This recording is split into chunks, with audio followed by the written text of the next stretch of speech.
जय भोजपुरी आप लोग की रिपोर्ट में बतावे जा रहल बानी कि एगो नया धमाका हो चुकल बा भोजपुरी के सुपरस्टार कॉमेडियन और उभरत हुए भोजपुरी के स्टार मनी मिराज। जी भैया, मनी मिराज के एगो नया गाना आ चुकल बा जौना गाना का नाम बा गुलाबा, जौन की एकदम बेहतरीन आइटम सॉन्ग बा, जबरदस्त आइटम सॉन्ग बा।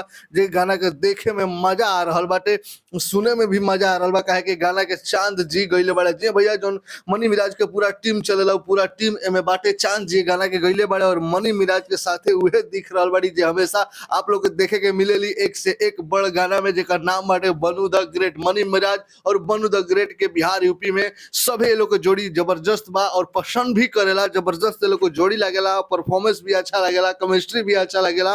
इ जोड़ी मिल के एगो नया धमाका कर देले बा गुलाबो, जेमे मनी मिराज एगो एकदम हीरो जैसा नजर आ रहल बाड़े और जे बनू द ग्रेट बाड़ी एकदम नचनिया के लुक में लाग रहल बाड़ी। आप लोग बता दी गाना के लिखले बड़े आशुतोष तिवारी। जी भैया, आशुतोष तिवारी जब भी कलम उठावे लेनू तो भोजपुरी में धमाल मचा देवेले। आशुतोष तिवारी के लिखल गाना है, जौन गाना का नाम बा गुलाबो और ए गाना के गइले बड़े चांद जी और शिल्पी राज। जबरदस्त गावेला लोग, चांद जी के आवाज भी जबरदस्त लागेला, एकदम अलग अंदाज के लागेला और भोजपुरी में एगो अपन अलग ही पहचान बना देले बड़े। आप लोग बता दी गाना के म्यूजिक देले बड़े सत्येंद्र जी और ये गाना के कोरियोग्राफर बारे असलम खान और डायरेक्टर बारे पवन पाठक। की गाना जौन बा जेबीके एंटरटेनमेंट यूट्यूब चैनल पर रिलीज हो गइल बा। सर्च कर जा यूट्यूब पे जेबीके एंटरटेनमेंट और देखी जा गाना गुलाबो, मनी मिराज के नया गाना चांद जी जौना गाना के गइले बड़े शिल्पी राज के साथ है और मनी मिराज बनू द ग्रेट के साथ नजर आ रहल बड़े। नीचे डिस्क्रिप्शन में भी ये गाना के लिंक बा, जरूर क्लिक करके गाना के देखी जा, सुनी जा और ज्यादा से ज्यादा शेयर करी जा। कैसा लगा रिपोर्ट नीचे कमेंट सेक्शन में बताई जा। जय हिंद, जय भोजपुरी।